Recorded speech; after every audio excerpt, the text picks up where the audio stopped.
I ain't gonna lie, bro. With all of the like news that came out with the gambling scandal and stuff like that, it's like much worse than what I originally thought it was. I didn't know how many people were involved, what's at stake, and then what exactly happened. Originally, the thought process was that there were two different indictments, two different things happening right now.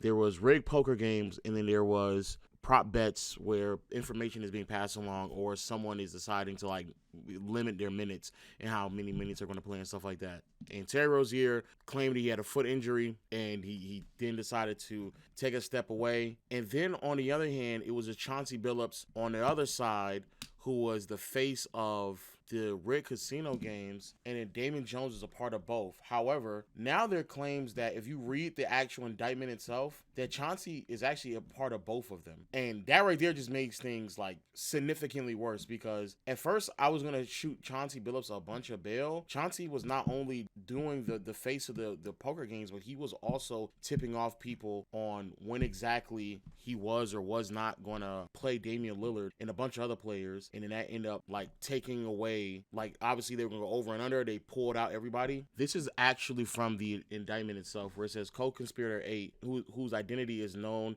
to the grand jury, was resident in Oregon. Co-conspirator 8 was an NBA player from approximately 1997 through 2014, and an NBA head coach since 2021. Obviously, that's Chauncey Billups. Obviously, that's Chauncey. So then it continues to read, and it says, co-conspirator 8 told Ernest before the news was publicly announced that several Trailblazers' best players, including player one, an individual whose identity is known to the grand jury, would not be playing in the March 24 game. The information that Trailblazers would be tanking and not playing player one was not available to the public, including the betting companies. So then people were like, that's obviously Dame and Chauncey. And then people looked, it's like very easily fine. Yeah, his last year in Portland, and then there it is right there. So he's playing all these games before, and then I remember when they decided to just start tanking, and so this is a game that they could have potentially won, but now if you know the information before, then you're just completely done.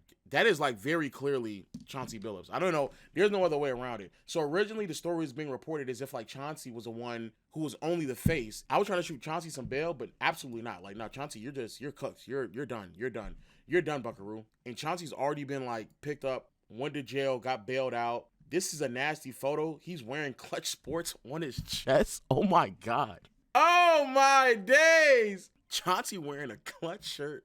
That's ridiculous.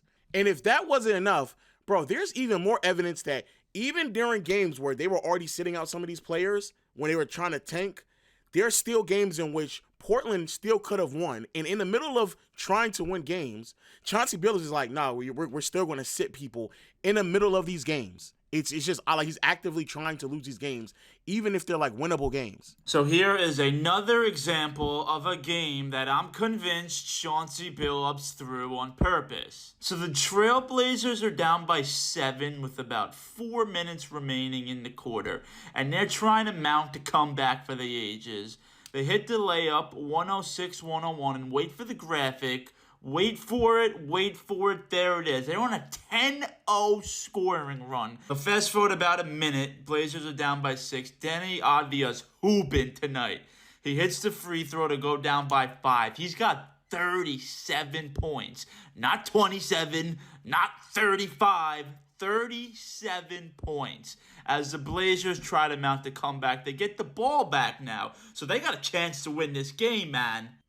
So the game now resumes, 3 minutes left, and Deni Avdija is on the bench. He's not in the game. He's on the bench. Down by 5 with 3 minutes left, he pulls his top 2 scorers. Riddle me that.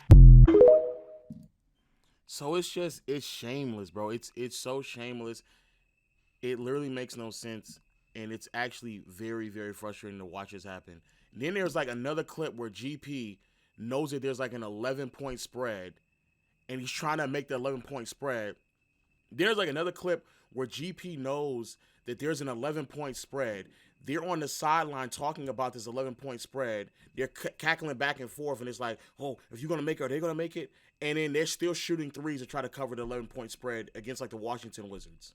Then I was trying to figure out, if you're Adam Silver, how do you even justify what the fuck is going on right now? It very mindful, bro. The NBA themselves, they did their own investigation on Terry Rozier, and then they claimed that Terry Rozier was clear and they let him come back and play in the NBA. But here we are now, fast forward, and Terry Rozier is arrested, as we all know. So then the question that begs itself, like, how is it even possible that you all cleared him, but now they coming back to arrest him? Brian Windhorst decided to, like, he shed some light into it. You're right, Rich. The NBA at some point is going to have to explain why Terry Rozier was allowed to keep playing. And I just want to point something out. The sports books caught the irregular betting on Terry Rozier the day it happened, the morning it happened, when all of a sudden there was hundreds of thousands of dollars coming in on Terry Rozier unders for a relatively meaningless game in November. I'm sorry, in March, involving the Charlotte Hornets. The sports books caught it. They told the NBA right away, and guess what? The NBA, Rozier didn't play the rest of the season. And he had faked the injury, so it wasn't because of the injury. The NBA pulled him. They pulled Jonte Porter too. They flagged Jonte Porter and pulled Jonte Porter. The NBA's measures, their protection measures, the sportsbook's protection measures, triggered this. They caught it. So then it's not this one. It's another one where Brian Windhorst just flat out says, like, that. There it is. That's the what you call it. Adam Silver kind of just comes out and says, like, well, we're not the Fed, so we don't have enough of the information to, like, actually pull these violated. What do you make of that decision now amid the FBI's allegations against him? So what happened was, because bets were placed through legalized legal betting companies, they picked up aberrational behavior around a particular game in March of 23. And so that was brought to our attention by the regulators and the betting companies. We then looked into that situation and were very transparent about it. And while there was that aberrational betting, we frankly couldn't find anything. Terry at the time cooperated. He gave the league office his phone. He sat down for an interview, and we ultimately concluded that there was insufficient evidence despite that aberrational behavior to move forward. We then worked directly with the law enforcement, as they said at the press conference, that the league has been cooperating. So that was obviously over 2 years ago. So the federal government has subpoena power, threatened to put people in jail, can do all kinds of things that a league office can't do. So we've been working with them since then, and of course what they announced yesterday was an indictment. So 2.5 years later, he still hasn't been convicted of anything, in fairness to Terry. Obviously it doesn't look good, but he's now been put on administrative leave. And they don't have the powers of, obviously, the federal government, which is fine. Obviously, we don't know, like, the process of everything that's going around. At the end of the day, I just don't understand, like, what more you need. If the actual companies, the gambling companies, are saying that they are flagging it the same day, the moment it's happening, and as I've done more research, betting companies are very consistent with wrongdoing. They will figure out what's going on pretty quick. At the end of the day, bro, the betting companies can find this stuff pretty quickly, like very, very quickly, like in the moment. And so you're telling me if the betting companies are able to flag this, you, the NBA, why are you not flagging it? Why are you not coming to the same conclusions? Like, what more evidence do you need to figure out what's right, what's wrong? I just don't understand. That then kind of leads me to also believe, bro, I'm gonna be honest with y'all, chat, I don't think Kawhi and them are gonna get caught. I just don't. Because at the end of the day, if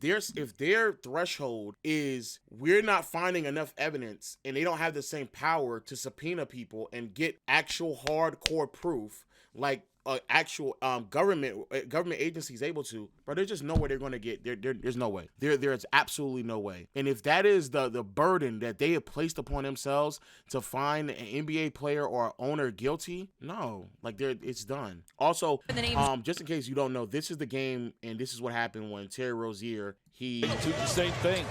He takes a jump shot, lands perfectly fine, walks back. He looks like he's grimacing. He bends over, checks out his foot like, man, I don't know, man, my foot. Keep playing defense, but then he's trying to grimace himself like, I don't know, man. I can't really move like I used to be able to move. And then he's just walking stiffly now. Oh, bro. It's a bad look, bro. I think that it's a bad look. Chauncey Billups being caught up in both of these things is crazy. It's crazy. There was someone back a few years ago who went on a podcast and straight up said, oh yeah, there was a poker game that was led with Chauncey Billups, and it was very clearly just like it was not on the up and up. LA, and then it came to Vegas for a few days, and it was all built around Chauncey Billups. And I had heard about the game, and the person who told me about it was like, look, I know the game runners. I'm telling you 100% this game is on the up and up. And I was like, well, I know a lot of the people that are involved, and I'm telling you 100% that it is not on the up and up. Yeah. And, we kind of went back and forth, and I agreed that, like, I just wasn't going to go play it. But I had some friends who went and played it both in LA and in Vegas. And it obviously, like, was for sure confirmed to be cheated. Like, people who clearly didn't even understand the rules of No Limit Hold'em are just, like, jamming hundreds of big blinds in with, like, a gutty. And then just drilling it. Yeah. Only the pros are losing. Like, that's not even well matched. Okay, So I'm not like a Texas Hold'em pro or anything like that. But when he's saying blind bets, we're not even getting to the point where the dealer is actually placing down cards, and you're already putting in a bunch of money down because you already know what the cards are going to be played because they're telling you what's going on, and they're like ripping pros off of hundreds of thousands of dollars. It's actually just ridiculous. They weren't even like smart about how they were getting away with it. They were just like so blatantly crazy with the amount of money they were willing to just rip off people. It's crazy. Also, Pablo Torre claimed that KG is a part of it as well. Update: a number of former pro athletes played at private poker games organized by those indicted by the DOJ in Operational Royal Flush. One of them, according to multiple sources with direct knowledge of the game that took place in 2019, was Kevin Garnett. Tough. It's getting kind of nasty, bro. It's getting kind of nasty. KG is still promoting it. Bill Simmons was literally talking about it and then went to commercial break, did an ad read from DraftKings, and then came back and went right back to talking about a betting scandal. It's fucking crazy. Y'all, I've said this over and over again. I'm going to say it again. When gambling sites or sports betting sites come and approach me with any amount of money, it is such an abnormal amount of money that they put in front of me. It's crazy. It's scary. It's concerning. Just say no. Outside of Kalshi and any other like peer-to-peer, I guess some form of sports betting, I have always said no, because like that, those over and under shits, that whole thing where there's a house and then they divvy up the money, bro, it's crazy. Give a number, bro. We're talking about like 60,000 just to do test runs. When we were doing peer-to-peer and playback, bro, they were throwing around like hundreds of thousands of dollars, hundreds of thousands, just to do test runs on peer-to-peer and playback. When I say when test run, meaning that, hey, we're going to run ads on peer-to-peer for maybe like 2 months. And then if it does well, we'll pick it up and we'll go for the rest of the year. We'll go for the rest of the NBA season or whatever season they're trying to promote, right? And they're sitting there saying, for the test run, we'll throw $80,000. And be very mindful, when we were doing peer-to-peer, but we were only doing 2 episodes a week. So 2 episodes a week, 8 episodes a month, 3 months, 2 to 3 months, 16 to 24 ad reads. At most. That's if we did an ad read every single last pod. But most of the time, we weren't even doing that either. And they were talking about $80,000 just out the gate.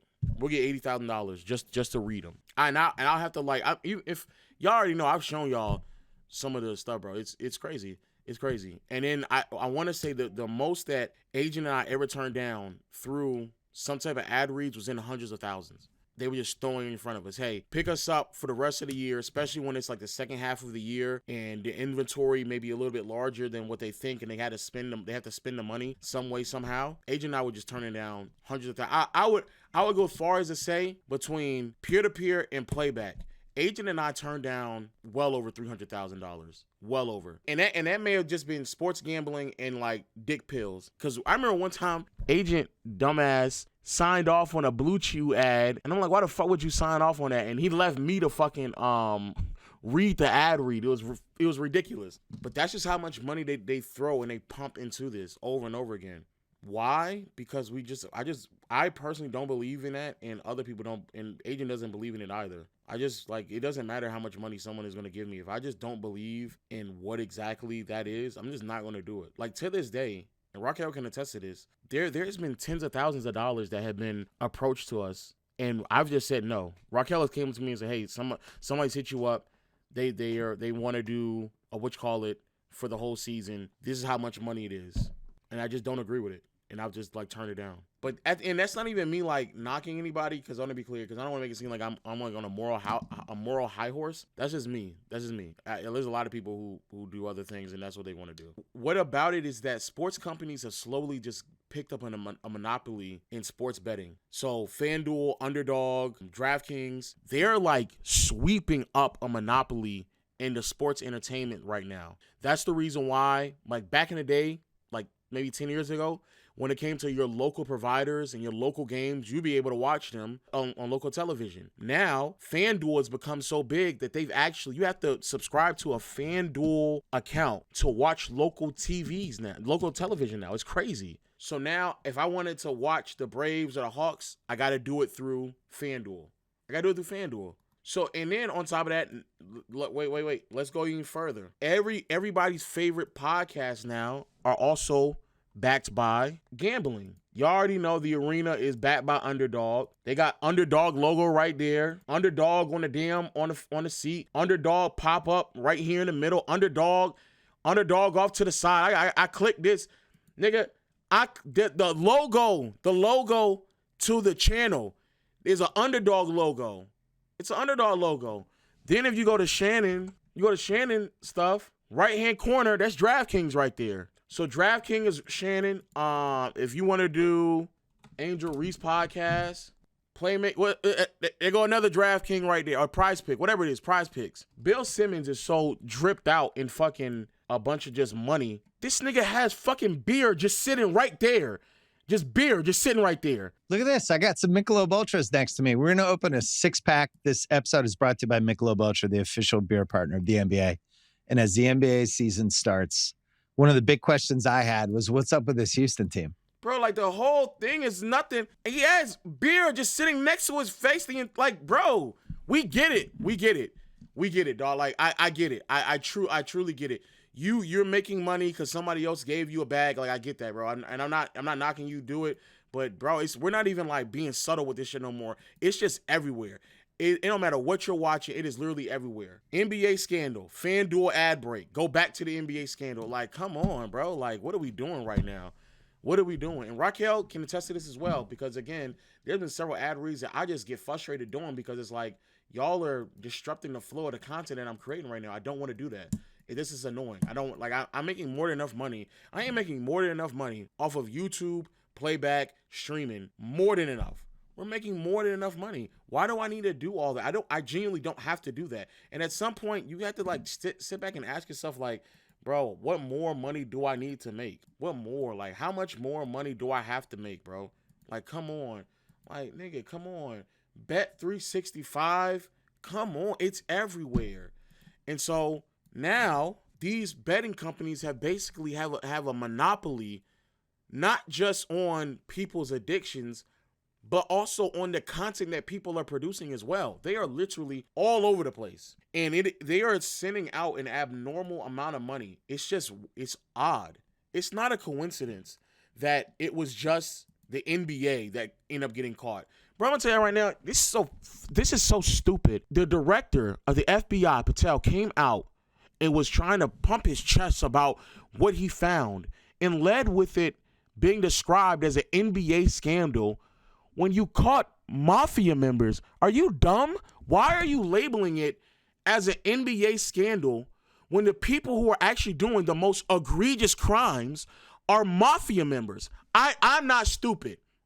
And for once, I agree with Stephen A. when he sat there and said, oh, yeah.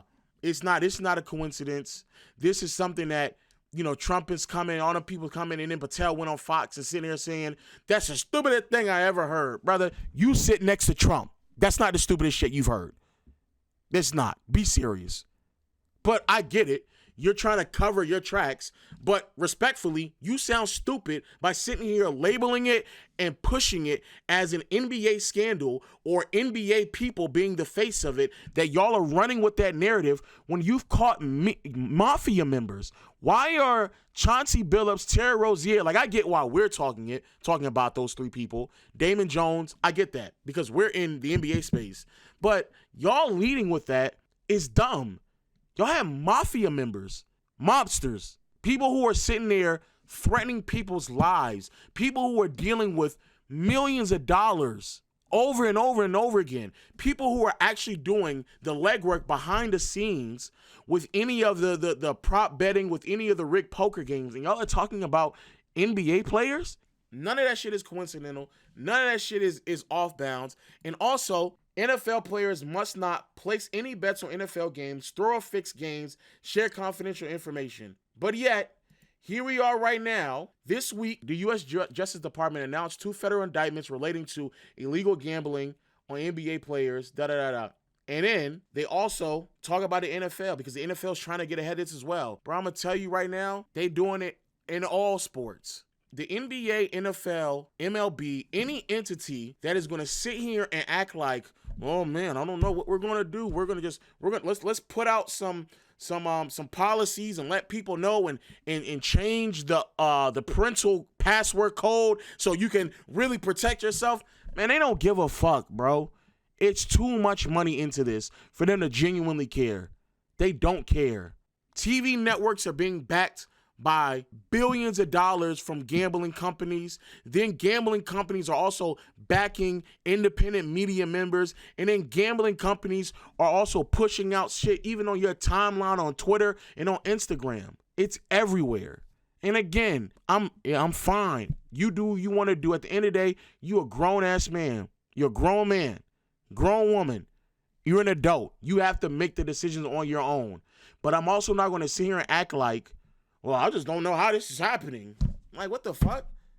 You know why it's happening. You know how it's happening. And let's just be honest, you just don't give a fuck that it's happening because you are benefiting from it, regardless if it's a smaller creator benefiting from it from thousands of dollars, a larger creator benefiting from it from hundreds of thousands to millions of dollars, or corporations and companies benefiting from it from billions of dollars. Y'all are benefiting off of people's addictions, and that's fine. That's that's literally what capitalism is about. It's an opportunity. It's there. You take it. That's fine. But don't sit here and act like I don't know how we're going to get ahead of this. You don't want to get ahead of it. You don't want to get ahead of it. To be fair to Adam, David Stern also dealt with gambling allegations and point shaving. I did research on this. It was point shaving that was happening allegedly in the 90s with the Phoenix Suns.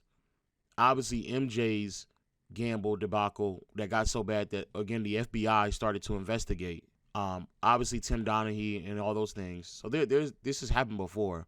It's the passive shit that with Adam Silver that really bothers me, where it's like you're not really doing nothing. You're just riding the wave of what was given to you. And I'm not saying that necessarily makes you bad, but it could put into question how good of a coach you are. I mean, good of a commissioner you are. Because David Stern adopted a league that was terrible. There were crack addicts. Games weren't on TV. Kareem was the supposed face of the NBA damn near. And Stern had to whip all that shit in shape. There was no real international basketball being played. Nothing.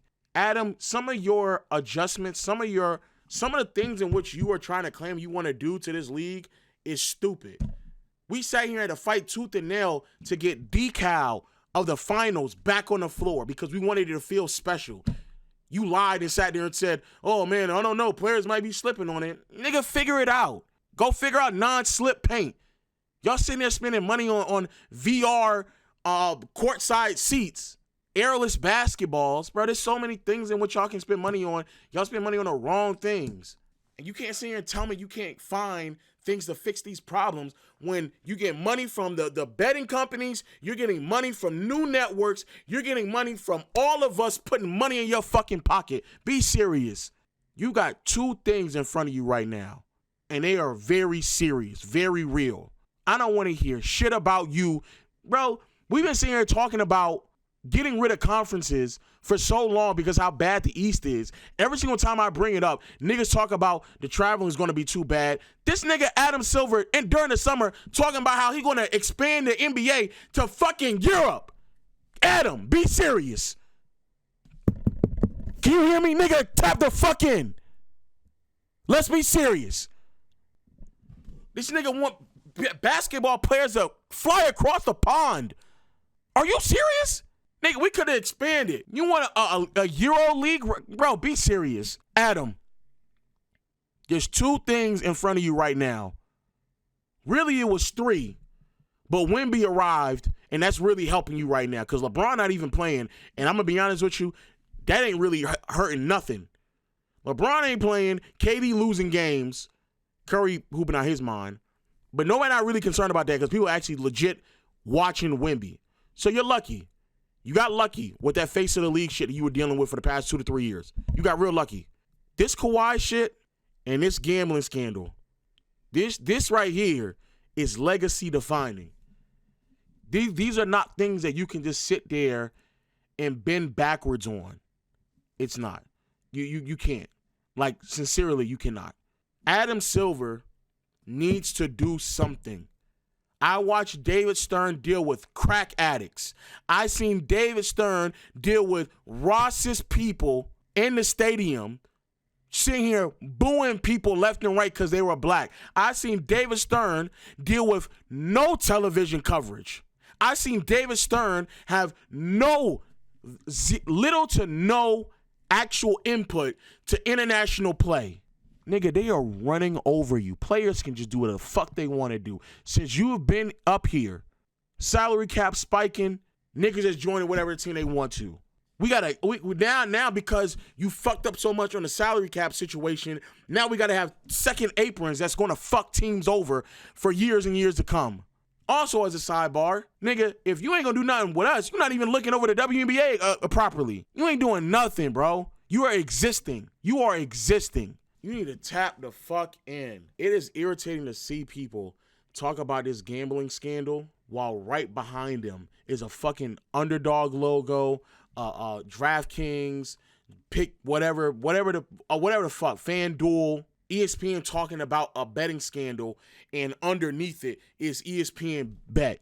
Like, Bill Simmons talking about a gambling scandal and the detriment that it can have to the NBA and going right into an ad break to it.